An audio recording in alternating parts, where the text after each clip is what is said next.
At 27, I was diagnosed with breast cancer.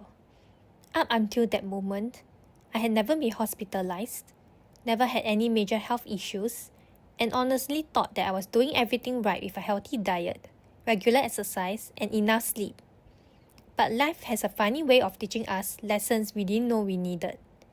It has been 2 years since that diagnosis, and as strange as it sounds, it completely changed my perspective on life. This journey taught me things no book or podcast ever could. So today, I want to share 5 lessons that I carry for the rest of my life. Hi and welcome back to my channel. Here's a little self-intro. Hi, I'm Cici and I'm 29 years old living in Singapore. If you're interested in personal growth, financial freedom, and getting through life's hardest challenge, you're in the right place. On this channel, I share my journey towards 3 big goals. Firstly, to achieve financial independence. Next, to improve my physical and mental well-being.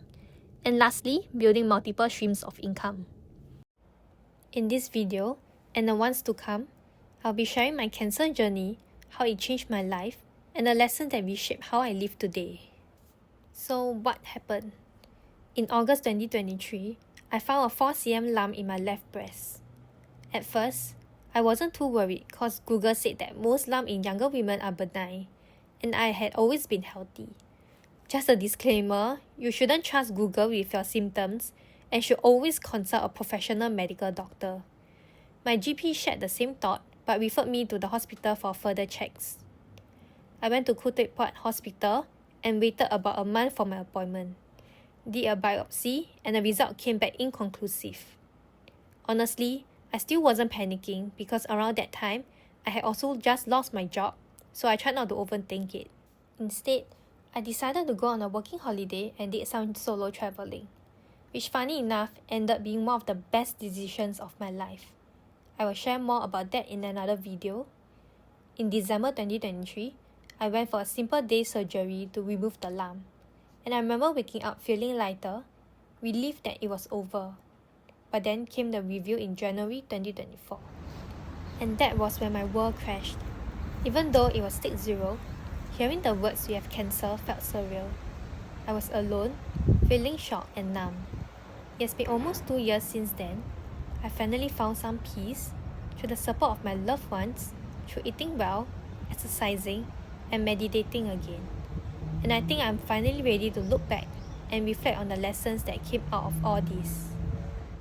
The first one, and probably the hardest, was learning to be kind to myself. When I was first diagnosed, the first question I asked myself was, what did I do wrong? Was it something I ate? Did I not rest enough? As someone who had always tried to live healthily, it just didn't make sense.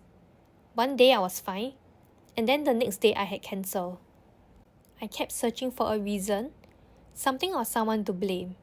And most of the time, that person was me. But eventually, I realized something simple but powerful. Sometimes, things just happen.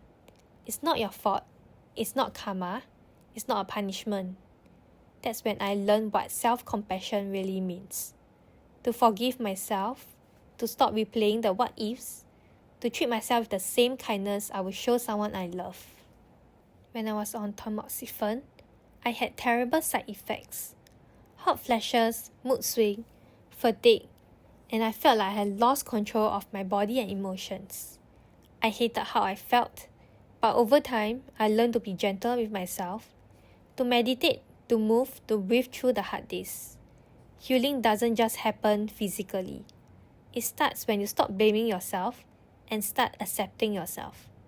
And part of that acceptance is learning to let go. Lesson 2 is letting go of control. Before all this, I was a perfectionist. I loved having everything planned, my career, my goals, even my weekends. And when things didn't go according to plan, I would spiral.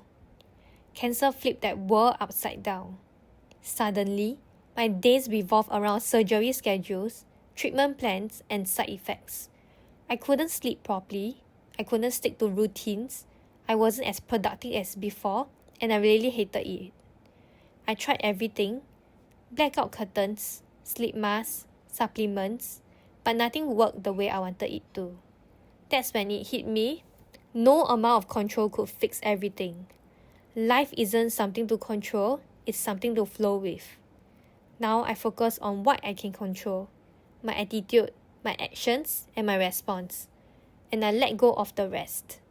Because peace doesn't come from everything going right. It comes from knowing you'll still be okay even when it doesn't. And one thing that helped me find that peace was letting others in. Lesson 3. Let others help you. I've always been independent and hated asking for help. But cancer taught me that being vulnerable isn't weakness, it's courage. When I started opening up about my diagnosis and side effects, I was surprised at how much support came my way.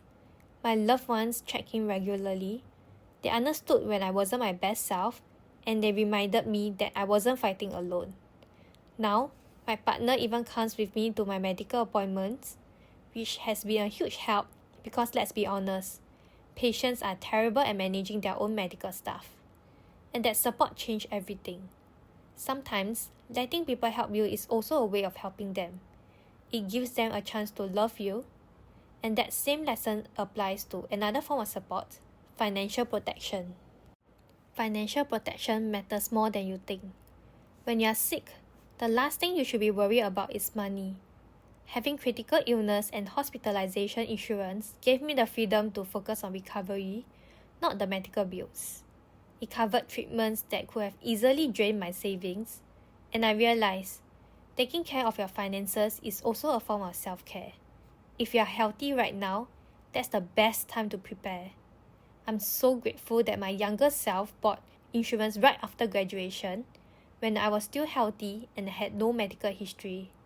It made the entire claim process so much smoother and removed one huge layer of stress. Because when life hits hard, you don't want money to be another problem. And that brings me to my final lesson, one that every adult needs to hear. Build your emergency fund. Even with insurance, there are always costs you'll need to cover up front. Hospital bills, follow-ups, and medication. Having an emergency fund, 3 to 6 months of income, was one of the best things I ever did. It kept me afloat when I lost my job right before my diagnosis. It gave me dignity, stability, and a space to heal without financial panic. And maybe most importantly, it prevented me from putting financial pressure on my loved ones. You never think it will happen to you until it does. So please build that cash cushion and you will thank yourself one day.